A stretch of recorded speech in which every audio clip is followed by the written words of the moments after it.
Classificação indicativa. Livre para todos os públicos.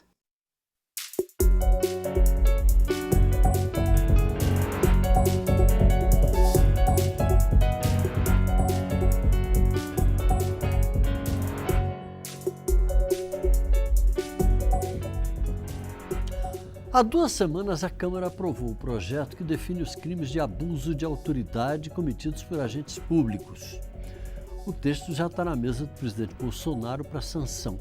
Segundo o projeto, as condutas dos agentes públicos só serão consideradas crimes se tiverem o objetivo de prejudicar alguém, beneficiar a si próprio, a terceiro, ou mesmo por capricho ou satisfação pessoal. Por envolver interpretações subjetivas, em muitos casos, ou por atingir agentes públicos ou instituições, o projeto é muito controverso. Segundo o relator, o deputado Ricardo Barros, do PP do Paraná, o projeto traz avanços significativos no tocante à clareza da redação dos tipos penais e à fixação de penas proporcionais à gravidade da conduta, mas há muitas discordâncias em relação ao texto, como do ministro Sérgio Moro, por exemplo. Segundo ele, se o projeto virar lei na forma como chegou ao Planalto, algumas autoridades podem inviabilizar as atividades do Ministério Público e da Polícia, assim como as investigações que tenham sido realizadas. Assunto polêmico. Assunto para o Câmara Debate, que recebe os deputados Paulo Ganimi, do Novo do Rio de Janeiro, e Márcio Gerri, do PCdoB do Maranhão, a quem eu quero agradecer desde logo pela gentileza de terem aceito o nosso convite. Queria começar por uma questão geral logo. O Novo entrou com uma representação contra a forma como o projeto foi votado, por ter havido irregularidades. O projeto foi aprovado em votação simbólica, é bom lembrar disso. O que aconteceu, deputado, rapidamente? Exatamente. Quem está em casa, quem não conhece como é que funciona o plenário, e até as comissões também, na sua maioria, muitas votações, principalmente o mérito da votação, o texto, ele não é votado nominalmente, ou seja, não é cada deputado que entra lá e coloca seu dedo e vota. É uma votação, orientação do partido, e o presidente da sessão, que geralmente é o presidente da Câmara, ele olha as orientações e infere ali qual é a decisão, se é sim, favorável ao projeto ou contrário. O ponto é que quando um partido... É uma forma de ganhar tempo também, isso, exatamente. De acelerar as A pena é que na Câmara acaba que a gente vota muito mais nominalmente os requerimentos, ou seja, tudo aquilo que trava a pauta, do que as votações em si. Mas, sem entrar nessa questão regimental, que eu acho que precisa ser revista, e o próprio presidente entende também isso, que precisa ser revisto o regimento para acelerar o processo, mas quando 31 deputados querem que a votação seja feita de forma nominal, o presidente da sessão ele é obrigado 31 ou mais, né? Ele é obrigado a abrir uma votação nominal. E foi isso que a gente fez. A gente apresentou um requerimento já com, acho que 46 deputados assinando, que foi recusado, com a alegação de que eles não teriam tempo hábil de analisar as 46 assinaturas. E depois, no momento que o presidente fez a apuração da votação, ele perguntou se teriam alguém contra, e mais de 31, inclusive a gente mostrou isso, a gente entrou no STF com um mandado de segurança e coloca com isso. A imagem da TV a imagem Câmara, que né? tem mais de 31. Só na imagem que a TV Câmara pega, porque tem pessoas que estão debaixo ali, que não são vistas na imagem, chega a mais de 31. Agora, a questão de boa vontade ou não de querer analisar isso. Está no STF, está com a relatoria do ministro Gilmar Mendes, estamos esperando. A gente não está judicializando o projeto, a gente está só judicializando a votação. A gente quer o quê? Que o projeto volte para a Câmara e seja votado de forma nominal. Se o projeto é tão bom, qual o medo dos deputados de colocarem seu nome lá e dizer que votaram a favor? Normalmente. Filho feio não tem pai, né? Tem isso? Pois é. Deputado Márcio Gerri, qual é a principal crítica da oposição? O senhor aqui representa, de certa forma, a oposição, o senhor é do PCdoB, ao projeto. Primeiro, sobre a tramitação do projeto. O presidente Rodrigo Maia e toda a mesa da Casa, da Câmara dos Deputados, tem um rigor muito grande com o procedimento democrático, amplo, eu diria até paciente, com a tramitação das matérias, né, no âmbito da Casa. De modo que também, neste caso, seguiu a normalidade, uma certa rotina que há na Casa de votações. Então não há quaisquer questionamentos melhor fundamentados sobre algum tipo de atropelo procedimental na votação desta matéria. Eu quero deixar isso bastante claro, porque não houve nenhum atalho para se aprovar esta matéria, já que, ao contrário, houve a manifestação de vários e vários partidos, de inúmeros parlamentares, quanto ao mérito desta proposição. A questão que fundamenta, sobretudo, a lei de abuso, esta lei do abuso de autoridade, é duas questões bastante simples. A primeira é que a lei é para todos. E a segunda, inclusive para quem deve executar a lei. Quem executa a lei tem uma missão institucional de muito relevo, de muita importância. Mas isso não confere a si mesmo ou à sua instituição a possibilidade, a faculdade de passar por cima da própria lei. Então, primeiro, que a lei é para todos, inclusive para quem a executa institucionalmente. E segundo, é que o texto da lei é autoexplicativo. É obviamente autoexplicativo. É contra o quê? O abuso de autoridade. Não é contra o exercício da autoridade. Não é contra a investigação, não é contra o pleno e integral funcionamento das instituições do Estado brasileiro, do Ministério Público, do Judiciário, do sistema de justiça de um modo geral, das polícias, enfim. Nada há que venha a diminuir o papel institucional e a execução concreta, prática e cotidiana das suas atribuições, das suas responsabilidades. Mas nós não podemos concordar com uma cultura que vem se criando no país do abuso de autoridade. Há casos vários que nós podemos, ao longo da entrevista, abordar, que tem níveis, inclusive, assim, que geram uma repulsa muito grande. Você veja, agora mesmo, esses dias, as revelações de diálogos entre procuradores da República acerca de questões graves da vida pessoal do ex-presidente Lula, umas pessoas escarnecendo, galhofando, assim, uma coisa assim, absolutamente desumana, cometido por autoridades, sob o manto do anonimato, e que agora todos sabemos, inclusive com muita honradez, uma das procuradoras ontem pediu desculpas pelo que fez naquelas manifestações. Enfim, eu dou um exemplo, sim, apenas para mostrar assim, um certo caldo cultural que vai se criando quando você não tem regramentos claros que sirvam para todos, inclusive para quem tem a responsabilidade de cumprir a lei, de fazer cumprir a lei. Pois é, isso eu queria colocar para o deputado Paulo Ganimi, porque tem uma questão que envolve esse caso específico aí, que é a questão da ilicitude da prova. Quer dizer, essa prova ela foi obtida de forma ilícita, claramente ilícita, né? Foi uma interceptação, digamos, ilegal que conseguiu ter acesso a esses dados. Isso não tem um tratamento ainda muito claro. O judiciário não considera como prova, mas como indício. Tem uma coisa meio nebulosa nisso aí, né, deputado? Você está falando dos áudios e... Dos áudios. Pegos pelo Intercept, né? Pelo Intercept. Exatamente. É completamente ilegal o que o Intercept fez, né? É esse o ponto. A ilegalidade do que foi feito pelo Intercept de invadir... Embora a revelação seja gravíssima. De invadir aquilo que foi celular e conversas alheias. Agora, só para, acho que voltar num ponto aqui, quando o deputado fala que não houve atalho... Intercept publicou, né? Publicou. Publicou. Sei lá... Não, mas ele obteve. Ele obteve. Se ele foi, divulgou. Se ele originou ou não a captação dos celulares das pessoas envolvidas, a gente não sabe. O modo como divulgou é salvaguardado pela Constituição brasileira. Agora, é importante lembrar o seguinte... Liberdade de expressão. O deputado falou que não houve atalho. Só para deixar claro, houve atalho. Primeiro, o projeto veio do Senado, não passou por nenhuma comissão, não estava na pauta do dia, foi tido a votação da urgência no dia e a votação no mérito no mesmo dia. Mais atalho do que isso, não, teve deputado que não se manifestou porque não sabia o que era o projeto e nem que ele seria votado, principalmente quando ele é votado de forma simbólica, ou seja, cada deputado não colocou seu dedo, ou seja, é um grande atalho, né? Não, sem comissão, urgência no mesmo dia da votação do mérito, deputados que nem sabiam o que era o projeto e deputados, inclusive, que hoje estão se manifestando claramente contrários ao projeto e que a orientação do seu partido foi favorável porque eles não sabiam o que estava sendo votado. O texto foi conhecido ali na hora. E lembrando o seguinte, ninguém aqui é a favor... Já era um projeto antigo. Não, mas o texto que chegou aqui, chegou do Senado, um texto novo, e aí a gente, inclusive, lembra de quem é o texto, né? Quem é o autor do projeto.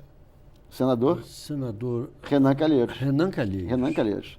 O projeto do senador Randolph entrou nessa discussão, não? Não, tinham vários projetos. Esses projetos saíram da Câmara, foram para o Senado, projetos saíram do Senado, vieram para a Câmara, mas o texto que foi votado aqui foi o do foi senador. do senador. Em momento algum, nessa legislatura, isso está sendo discutido há várias legislaturas, há muitos anos.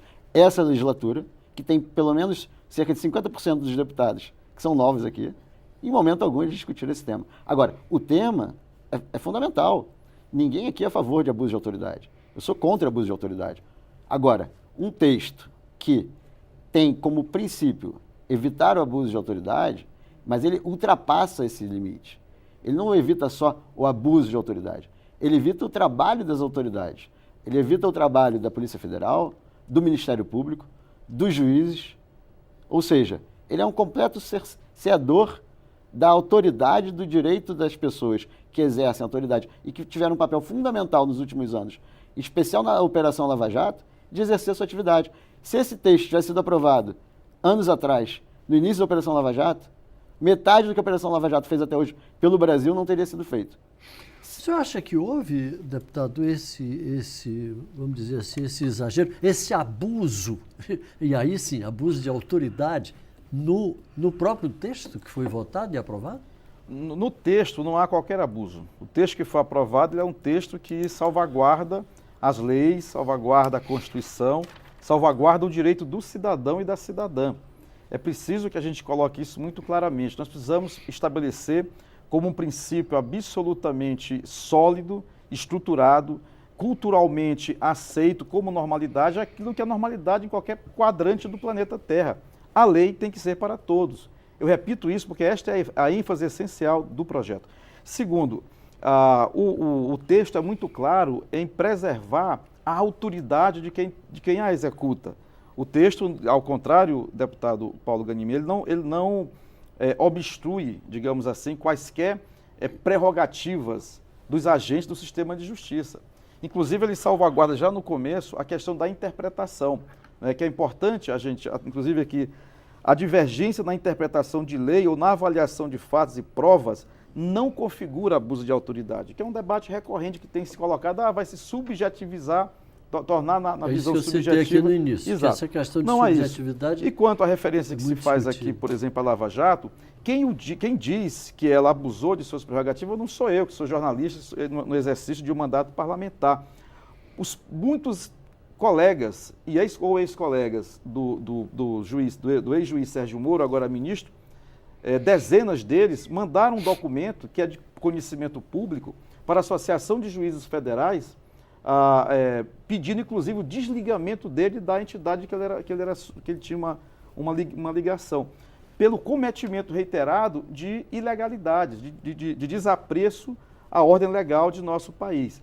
As revelações, a partir do arquivo do Intercept Brasil, eles configuram o maior escândalo da história do sistema de justiça do Brasil.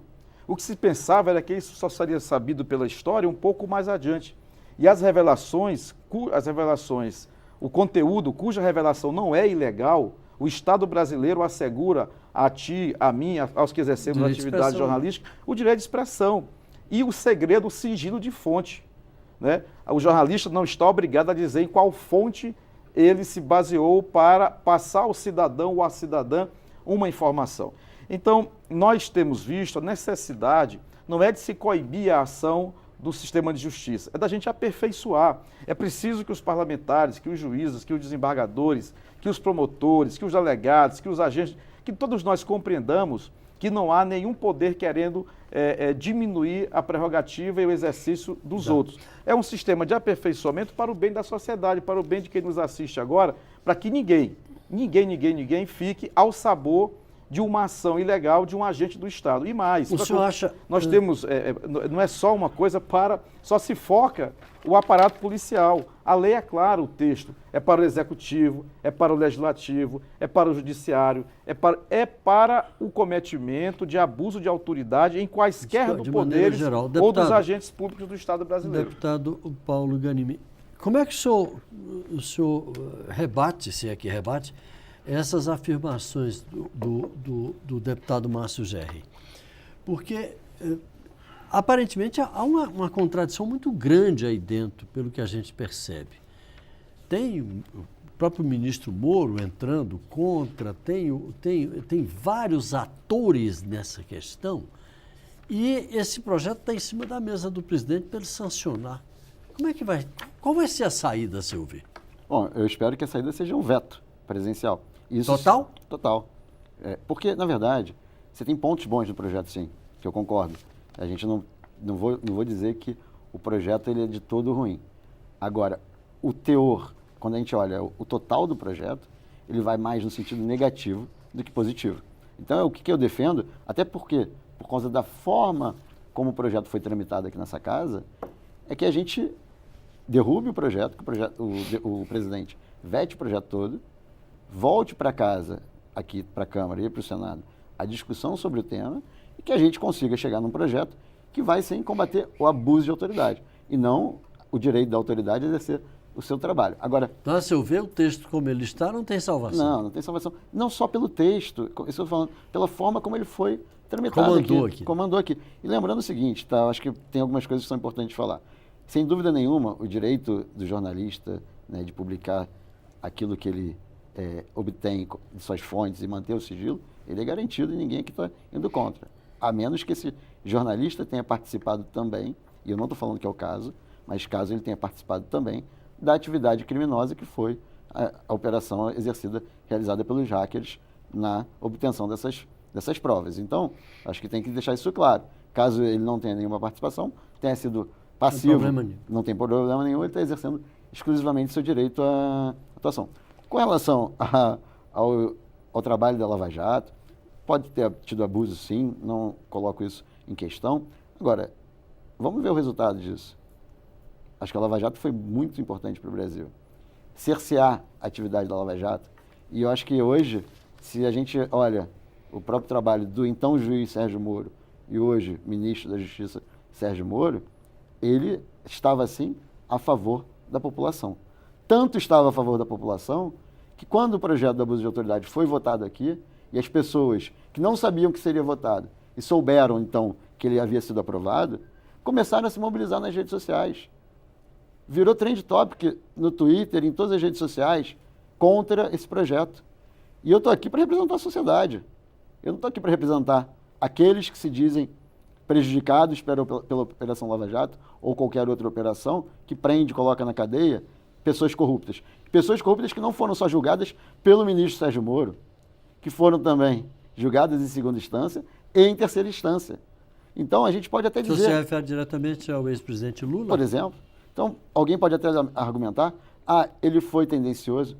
Se ele foi tendencioso, por que o TRF4 manteve ele? Por que o STJ manteve ele como condenado? Cadê a tendência aí? Ou são todos influenciados também pelo ministro, então juiz Sérgio Moro? Então, acho que a gente tem que lembrar isso.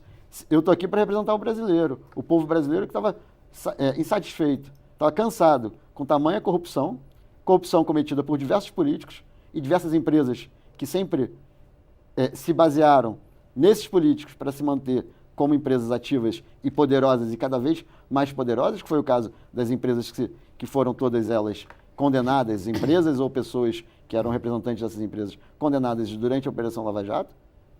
E justamente essas pessoas não querem que esse projeto seja aprovado. Tanto não querem que se manifestaram contra. E se quisessem, todo mundo ia estar feliz de ir lá colocar o dedinho e marcar, fazer uma votação nominal. Agora... Se não tem problema, vamos votar, só que é isso. O Novo não está pedindo para que o ministro do STF anule o projeto. A gente está pedindo só para ter votação nominal. Se esse é o anseio da população, se esse projeto vai em encontro ao que a população quer, bota lá o seu dedo, faz quem tem votação nominal. Vamos ver se as pessoas vão ter coragem, se os deputados vão ter coragem de votar nominalmente a favor desse projeto e mostrar o anseio da população. Queria ouvir o deputado Márcio Gerri a respeito de um comentário que circula por aí que diz o seguinte: a rigor, abuso de autoridade pressupõe-se de cara que é crime, independentemente de haver uma definição, uma lei como essa que se quer aprovar, definindo novamente. Não, peraí, é implícito. Abuso de autoridade é crime. Exato. Há muitas questões que são implícitas e, por serem implícitas, não são executadas. Se esse entendimento fosse realmente incorporado, não havia tantos abusos de autoridade no nosso país. E repito, não é abuso só do judiciário, não é abuso do Ministério Público. Há abuso em todas as esferas de poder no país. Não é uma questão para privilegiar A, B, C ou D. É uma questão para privilegiar a sociedade. É uma questão para fazer com que a sociedade tenha seus direitos, suas prerrogativas, tenha a proteção do Estado brasileiro e não fique suscetível aos humores e às eventualidades. Nós temos vários e vários casos dessa natureza. Então, é uma lei, sobretudo, para proteger o cidadão e a cidadã brasileira. Segundo, eu sou radicalmente contra qualquer tipo de corrupção, mas não é contra a corrupção seletiva, é contra todo tipo de corrupção. E há vários tipos de corrupção, inclusive essa corrupção que faz do Brasil um Estado tão desigual. A miséria e a pobreza é resultado dessa corrupção institucionalizada e de política de privilégios em nosso país, que é preciso a gente combater e esclarecer para construir um estado de bem-estar social. Então a gente tem que combater toda forma de corrupção. Terceiro, a maior obra de Sérgio Moro foi conquistar para si o Ministério da Justiça no governo que ele ajudou a eleger.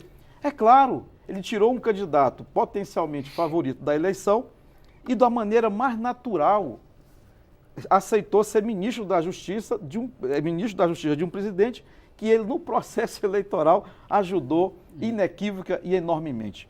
Então, é preciso a gente não inventar santos e simbologias intransponíveis e inquestionáveis. O ministro Sérgio Moro começou muito bem com a Lava Jato e depois, no processo, ele permitiu que a Lava Jato tivesse um processo de degeneração legal.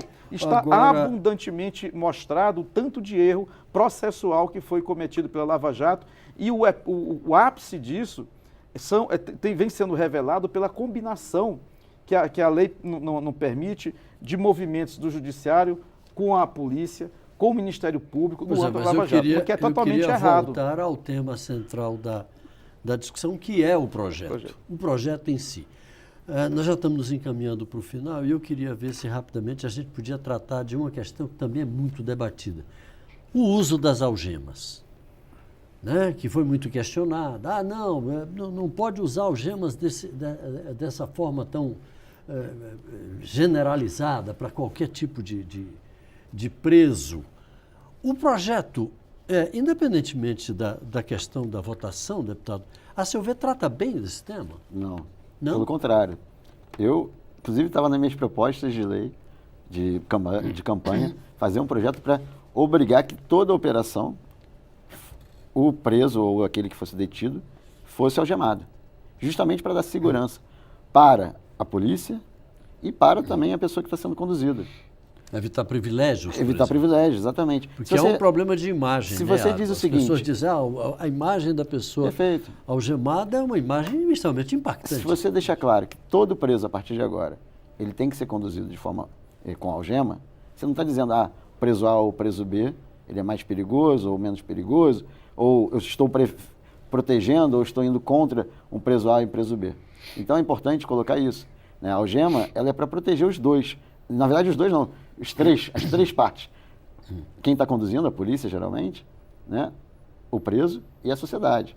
Você não tem que esperar o preso cometer algum ato violento para que ele seja algemado. Isso causa insegurança para todo mundo. Inclusive, eu tenho relatos de policiais rodoviários federais que deixam, às vezes, de perseguir ou de prender alguém com medo da insegurança jurídica que isso causa, que ele vai ter que colocar algema e ele vai botar um preso perigoso no carro dele, na viatura dele, e andar não sei quantos quilômetros até a próxima delegacia sem algema, ou vai ter que esperar que o cara se revolte dentro da viatura para colocar a algema. E outra coisa que é importante, né? Quando a gente fala quando o deputado falou que não impede a ação, né, dos policiais, ou do Ministério Público, ou dos juízes, não impede, mas causa insegurança jurídica. Inclusive, abrir inquérito. Se você abrir o inquérito e depois for colocado que a pessoa não é culpada, hoje, como está na lei, como está no projeto de lei do abuso de autoridade, você está dando segurança jurídica para quem abre o inquérito, dizer o seguinte: se ele abriu e foi injusto, ele pode ser preso. Deputado Márcio Gerri, para encerrar, que nosso tempo praticamente esgotou, o senhor considera procedente esse tipo de crítica? Não, feita ao projeto, eu acho procedente. Eu acho que pegaram esse negócio da algema para tentar erguer uma cortina de fumaça sobre as imensas virtudes que tem o projeto de abuso da lei de autoridade. o que a lei determina, o que essa proposição determina, não impede que se use algemas. Né? Não há, inclusive, a algema precisa preservar, concordo com o deputado Paulo, que para preservar o policial, preservar a sociedade, preservar o próprio preso. Então, há situações, claro, naturalmente que cabe. Não é uma questão central dessa proposição, dessa lei que a Câmara aprovou. Dá para se chegar a um acordo. Agora, isso é fundamental. Para encerrar, o que eu quero sublinhar mesmo assim é que a lei de abuso da autoridade claramente é apenas para o abuso de autoridade. Portanto, quem não abusa da sua autoridade jamais terá o que reclamar de uma lei que visa a proteger a sociedade brasileira. Bom, felizmente nosso tempo se esgotou. Eu queria agradecer ao deputado Paulo Guenini, ao deputado Márcio Gerri pela participação. Esta edição do Câmara Debate fica por aqui. Você pode assistir a qualquer edição de nosso programa, inclusive este mesmo, entrando em nossa página na internet ou acessando o nosso canal no YouTube. Obrigado pela audiência, um grande abraço e até a próxima.